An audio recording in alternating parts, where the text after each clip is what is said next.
Welcome to Shobhan's English tutorial. বন্ধুরা, আজকে আমরা ক্লাস 10-এর লেসন 6 অর্থাৎ সি ফেভার এই কবিতাটি বাংলায় আলোচনা করব এবং সাথে সাথে কম্প্রিহেনশন এক্সারসাইজের প্রশ্নোত্তরগুলো আলোচনা করব।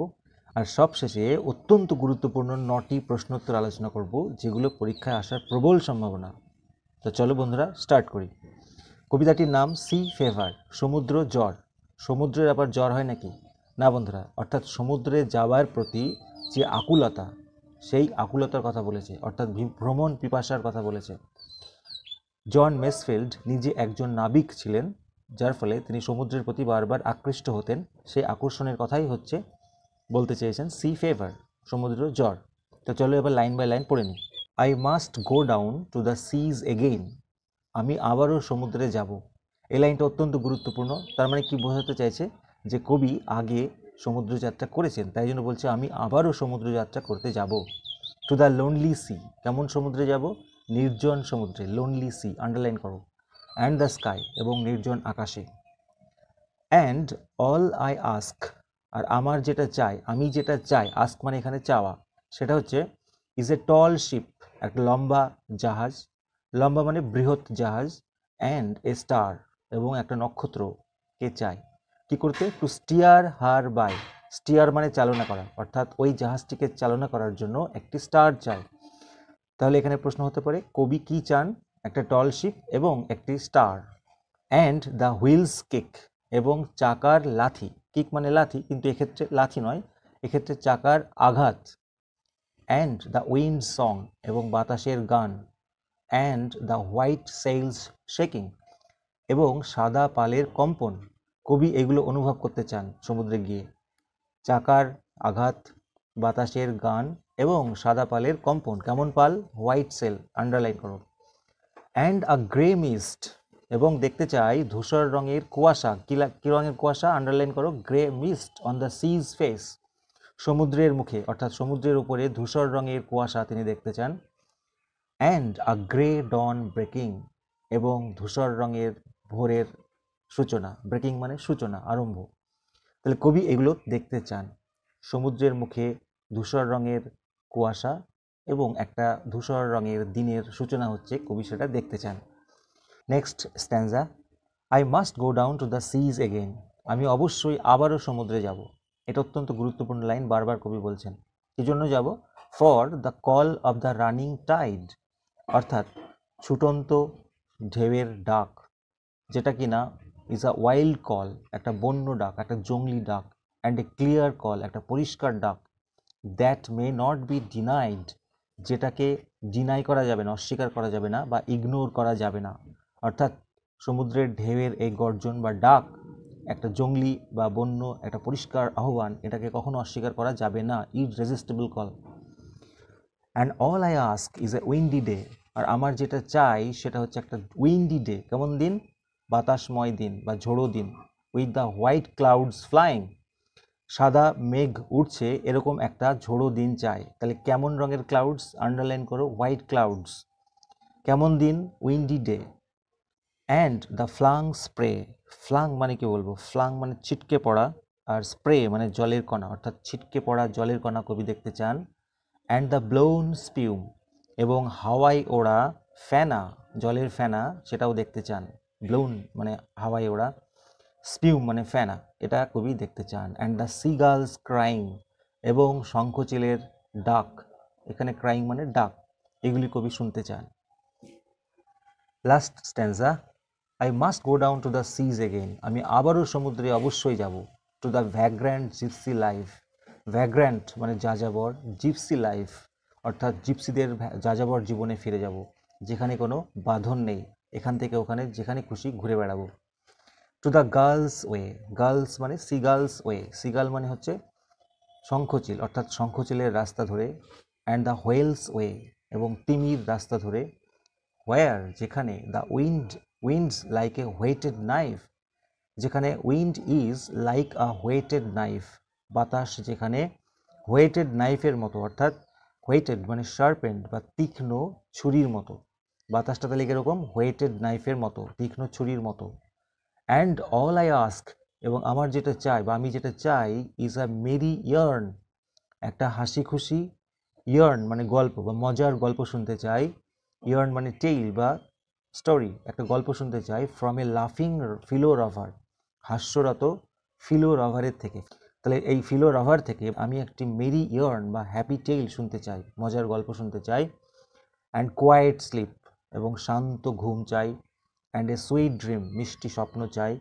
When the long tricks over যখন এই লম্বা যাত্রাটি শেষ হয়ে যাবে, যখন এই দীর্ঘ সমুদ্র যাত্রাটি শেষ হবে, সেই যাত্রা শেষে কবি শান্ত একটি ঘুম চান এবং মিষ্টি স্বপ্ন দেখতে চান। তাই ছিল বন্ধুরা কবিতাটি। এবারে আমরা এক্সারসাইজ আলোচনা করবো, সবশেষে ভেরি ইম্পর্টেন্ট প্রশ্নোত্তর আলোচনা করবো, যেগুলো পরীক্ষার জন্য খুবই গুরুত্বপূর্ণ। চলো দেখে নিই কোনটি সঠিক হবে, সেটা টিক মার্ক করতে হবে। The poet asks for a sail the colour of which would be dash. কবি যে পালটি চান সেই পালটির কালার কেমন হবে? আমরা দেখেছিলাম হোয়াইট সেলস শেকিং, তাহলে এর উত্তর হবে white. BAT, while going down to the C the poet wants to here the crying of dash. যখন সমুদ্রে যাচ্ছেন তো কবি কার ডাক শুনতে চান? আমরা পড়লাম সিগালস, অর্থাৎ শঙ্খচিলের ডাক শুনতে চান। একটি হবে। সিএটি দেখে নাও, the wind on the sea is like a whetted dash, অর্থাৎ সমুদ্রে যে বাতাসটা ছিল সেটা তীক্ষ্ণ কিসের মতো? নাইফের মতো। আমরা দেখলাম হোয়াইটেড নাইফ মানে ছুরির মতো। আলোচনা করব দুয়েরগুলি, ট্রু ফলস এবং supporting statement. To steer the ship, জাহাজটিকে চালনা করার জন্য the poet needs the moon, কবির চাঁদকে দরকার, তাই কি না? এটা ফলস হবে। কবির কি দরকার? একটা টল শিপ চান এবং একটা স্টার চান, তাই না? তাহলে সাপোর্টিং স্টেটমেন্ট তোমরা কোনটা লিখবে? এই সেকেন্ড লাইনটা লিখবে। দেখো, and all I ask is a tall ship and a star to steer her by, এই লাইনটা তোমরা সাপোর্টিং স্টেটমেন্ট হিসেবে লিখবে। বিএডটি দেখে নাও, the call of the running tide is wild and clear, এই ছুটন্ত ঢেউয়ের ডাকটি ওয়াইল্ড মানে বন্য এবং পরিষ্কার। এটা বন্ধুরা ট্রু হবে। এবং সাপোর্টিং স্টেটমেন্টটা কোনটা হবে?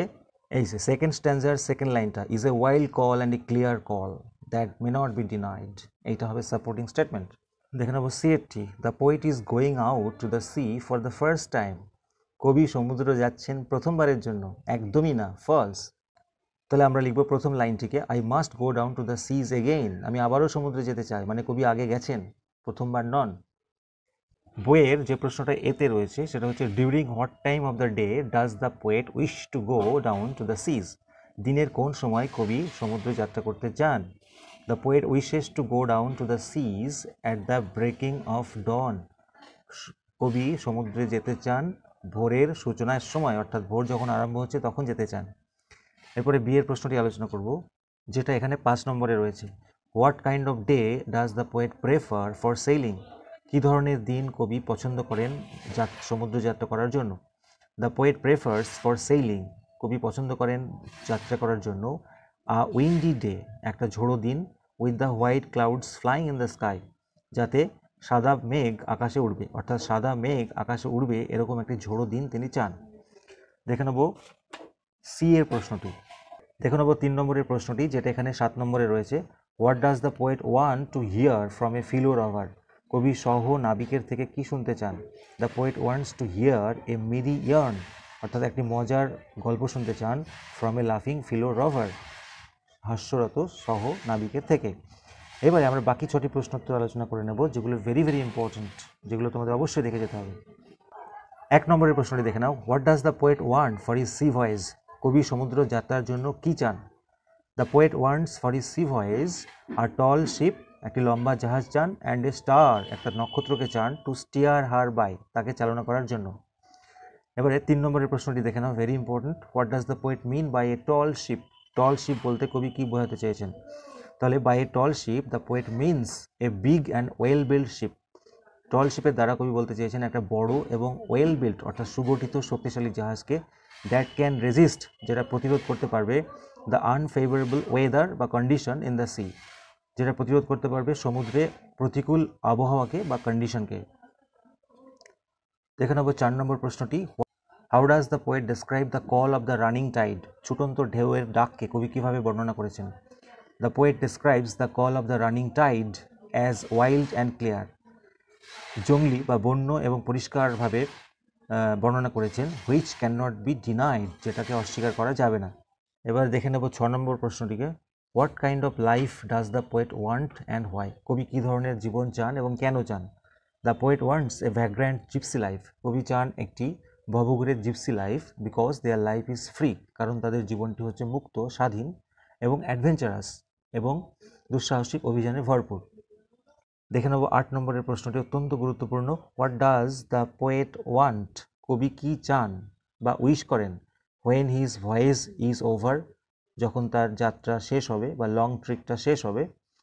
তাহলে উত্তরটা হচ্ছে দ্য পোয়েট ওয়ান্টস বা wishes to have a quiet sleep, শান্ত ঘুম পেতে চান, অ্যান্ড সুইট ড্রিম চান হোয়েন হিজ ভয়েস বা লং ট্রিক ইজ ওভার, যখন তার সমুদ্র যাত্রা বা লম্বা এই ট্রিকটি শেষ হবে। আজকের লাস্ট প্রশ্ন কিন্তু অত্যন্ত গুরুত্বপূর্ণ, very important. Why does the poet repeat the line? কবি লাইনটিকে কেন বারবার রিপিট করেছেন? কোন লাইনটা? I must go down to the seas again, এই লাইনটাকে। উত্তরে দেখে নাও, the poet repeats the line, কবি লাইনটাকে রিপিট করেছেন টু শো মানে দেখাতে, কি দেখাতে? হিজ আর্জ, তার তাড়না, to go to the sea again, সমুদ্রে যাওয়ার জন্য যে তাড়না সেটা প্রকাশ করেছেন বা দেখাতে চেয়েছেন। আর্লিয়ার মানে আগে, he had gone to the sea many times, তিনি আগে অনেকবার সমুদ্র গেছেন, and enjoyed it very much, এবং এটাকে উপভোগ করেছেন খুব। He wants to feel the excitement, তিনি এই উত্তেজনাটাকে আবারও অনুভব করতে চান, ওয়ান্স এগেন মানে আবারও, তিনি এই উত্তেজনাটাকে আবারও অনুভব করতে চান, তাই জন্য কবিটাকে বারবার এই লাইনটাকে রিপিট করেছেন। তা এই ছিল বন্ধুরা আজকের ভিডিও। ভালো লাগলে অবশ্যই লাইক দেওয়ার, চ্যানেলে নতুন হলে সাবস্ক্রাইব করতে ভুলো না। এই কবিতাটি অত্যন্ত গুরুত্বপূর্ণ হতে যাচ্ছে। Thank you so much.